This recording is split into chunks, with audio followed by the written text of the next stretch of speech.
And joining us now from the Israeli parliament is our diplomatic correspondent, Eli Ochenberg. Eli, thank you for coming. And we know that, Eli, the coalition is still struggling to get the majority. In that sense, will they get the majority, and will the bill really be voted today?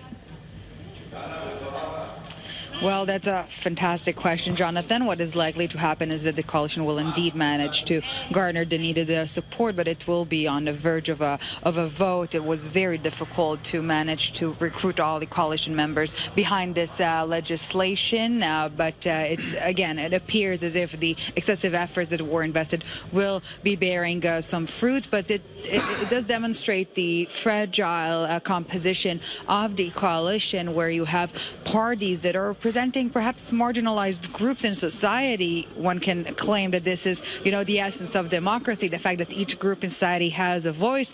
But it also, again, the way the Israeli political system works gives perhaps some out of proportion political clout to certain political parties within the construction of the coalition. And this is what we've seen last week with the death penalty for terrorists, the flagship legislation promoted by Avigdor Lieberman's Israel Beitenu party. This is what we see now with the ultra-Orthodox parties pushing the supermarkets bill. And it's not an ideological support, but rather a very politically motivated one. More than that, if the goal was to prevent stores remaining open on the holy day of Shabbat, this bill might do the opposite. The current situation is that we have several hundreds of businesses operating in Tel Aviv, but now by law, due to the compromise that was reached, it will deem that convenience stores and in gas stations, as you mentioned, will remain open as well. So to a certain extent, ironically speaking,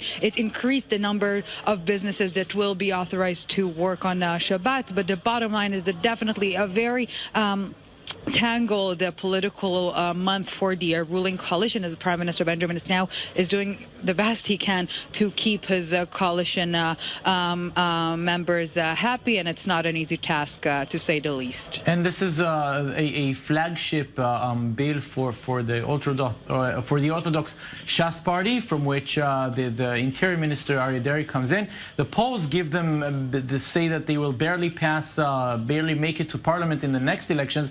How big is it for the party and for the Interior Minister to make sure this law passes?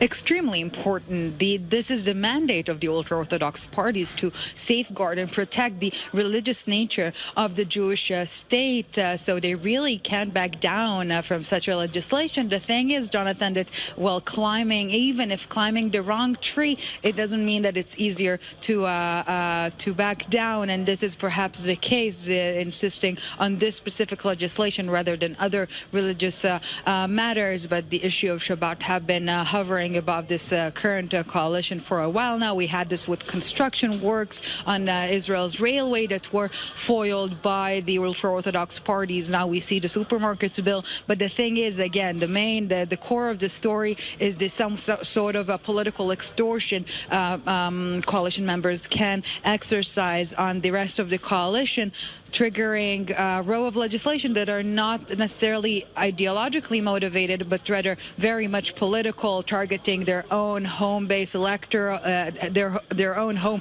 electoral base, rather than again have perhaps a coherent ideological statement of the ruling coalition as a whole. As it seems, another long day in the Israeli parliament today. Eli Ochenberg joining us from Jerusalem. Thank you very much.